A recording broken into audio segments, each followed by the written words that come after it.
Hello guys, welcome back to my YouTube channel. के छ हौ साथीहरू, सन्चै आरामै हुनुहुन्छ भन्ने आशा भरोसाका साथ आज पनि तपाईँहरूमा अर्को भ्लग लिएर म उपस्थित भइसकेको छु। आज चाहिँ म यता लिस्बनको महात्मा गान्धीतिर जाँदैछु, जहाँ चाहिँ विशेष गरेर पछिल्लो समय इमिग्रेन्टहरूको लागि एउटा ठुलो क्याम्प हो बायोमेट्रिक गराउनको लागि। मैले पनि जनवरी 20 तारिकमा फिङ्गर गरेको थिएँ, बायोमेट्रिक गरेको थिएँ। मेरो केही डकुमेन्ट्सहरू नपुगेर मेल आएछ। यद्यपि जुन डकुमेन्ट्स आएको थियो त्यो मैले सबमिट चाहिँ गरेको थिएँ। यसले रेगुलर लिगल एन्ट्री होइन, लिगल एन्ट्री भन्छ यहाँ आउने बित्तिकै त्यो होस्टलहरूले बनाइदिने।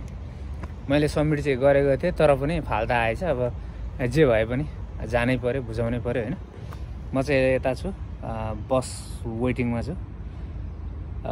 एकदम जानको लागि म बसिरहेको छु। रातो पासपोर्टको लागि एकदमै पोर्चुगलले दुःख दिएको छ।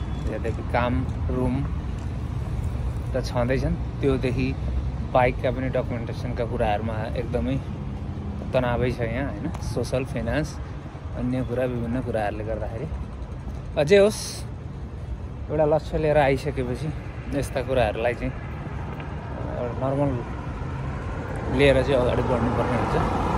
त्यही कदममा म पनि हिँडिरहेको छु तपाईँहरूकै माझ भिडियो बनाउँदै।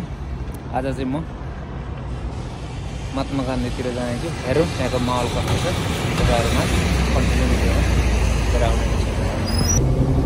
म चाहिँ बस्न जाँदैछु।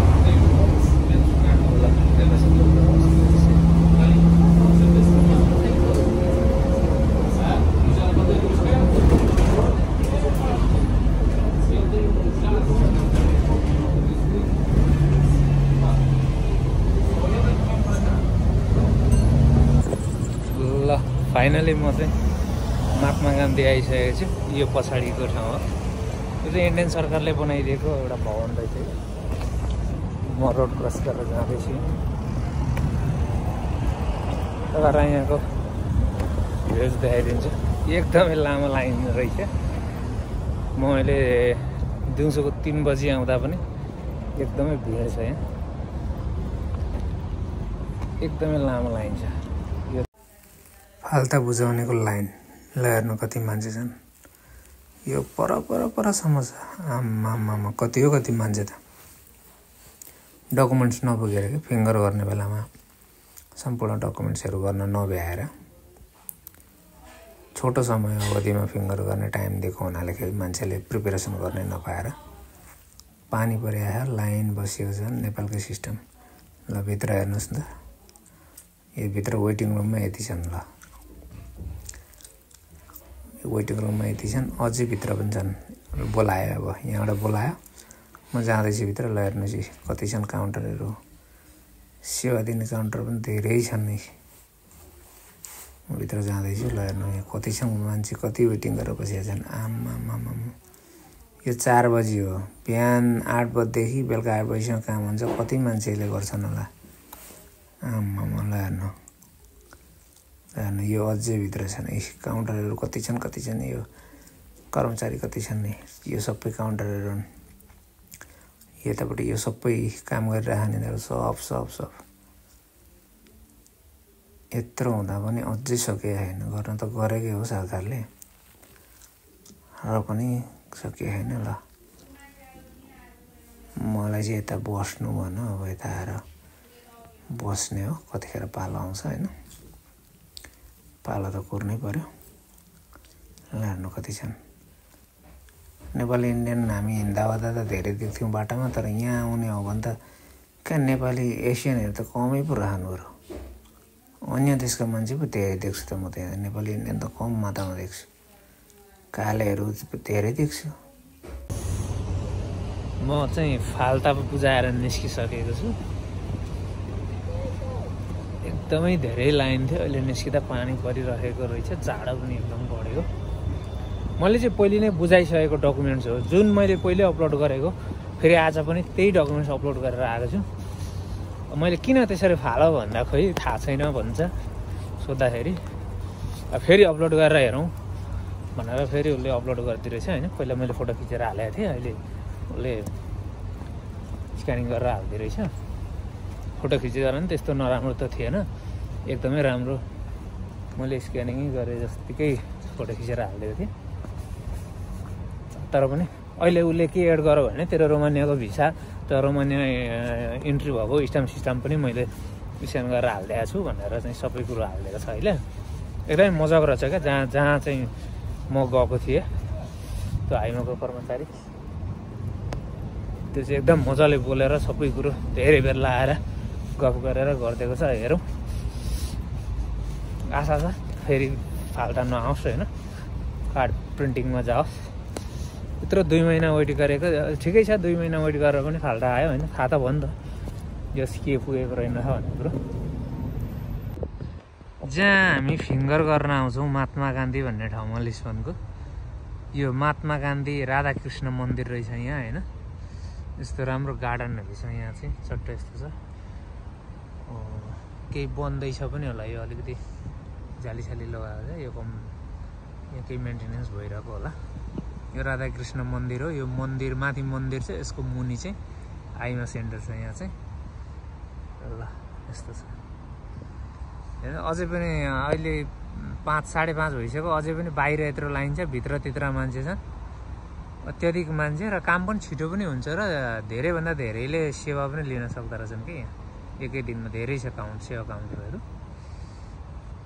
यस्तो छ। आजको दिन यतै बिताइयो, अब घरतिर जानुपर्छ। कसको फाल्टा आएको छ, फाल्टा जान्ने मान्छेले आफैले अपलोड गर्दा पनि हुन्छ, नत्र भने तपाईँहरूले पनि यहाँ आएर बुझाउन सक्नुहुन्छ है। ल म चाहिँ अब बसबाट ओर्लेर मेट्रो स्टेसनतिर जाँदैछु, मेट्रो चढ्दैछु, रुमतिर लागेको अब आजको दिन यतिकै भित्र लगाइदिएर तपाईँहरू कसैको आइफोन सेल्फोन आएको छ भने कहीँ गएर फाल्टा बुझाउनु बेस्ट हुन्छ है।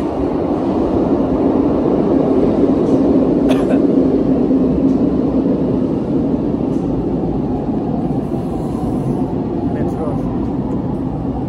आएछ, कुद्दैछन् मान्छेहरू, अझै बिस्तारै जाने हो।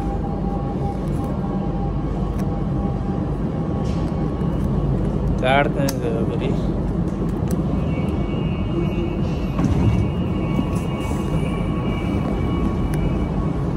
मेट्रो स्टेसन हेरौँ न, एयरपोर्ट भन्दा हाम्रो नेपालको एयरपोर्ट भन्दा राम्रो छ नि है मेट्रो।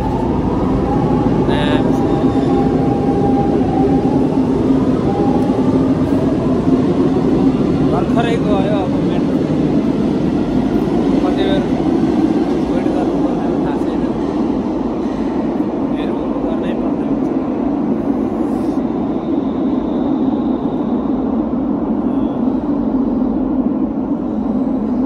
6 मिनटपछि आउँदैछ, यहाँ स्क्रिनमा देख्न सक्नुहुन्छ। यस्तो छ यहाँको मेट्रो स्टेसन चाहिँ।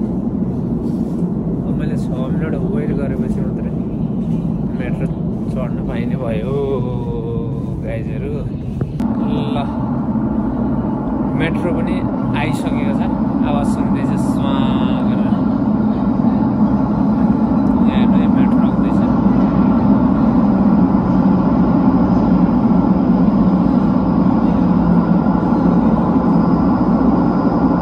ल देख्नु मेट्रो आइसकेको छ है, म यही मेट्रोमा जाँदैछु।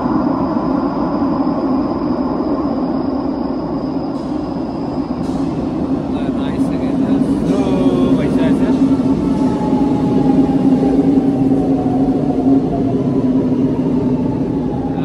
आयो है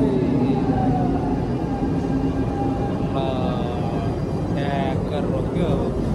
एउटा मान्छे निस्किन्छन्, म चाहिँ एउटा चढ्छु टक्क लाएर।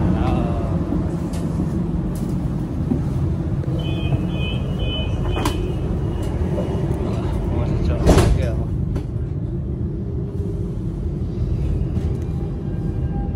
मेट्रो हिँडिसक्यो।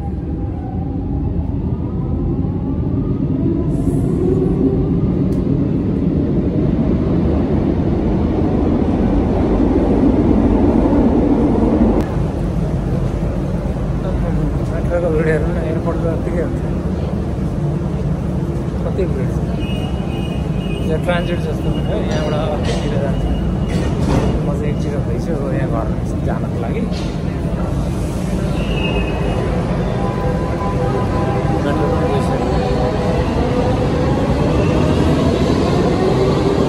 कति भिड हो क्या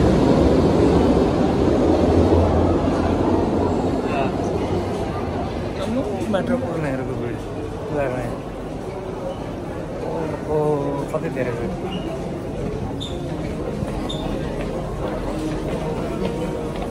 लास्टै भिड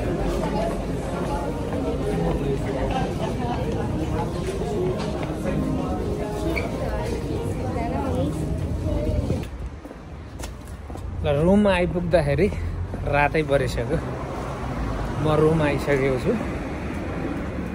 जसले यो भिडियो अन्तिमसम्म हेर्नुभयो र मेरो च्यानललाई सब्सक्राइब गरिदिनु भएको छैन सब्सक्राइब बेल बटन अनि लाइक कमेन्ट गर्न नबिर्सिनु होला तपाईँहरू जहाँ जहाँ रहनुहुन्छ स्वस्थ रहनुहोस् व्यस्त रहनुहोस् तपाईँहरूको दिन शुभ रहोस् जय नेपाल।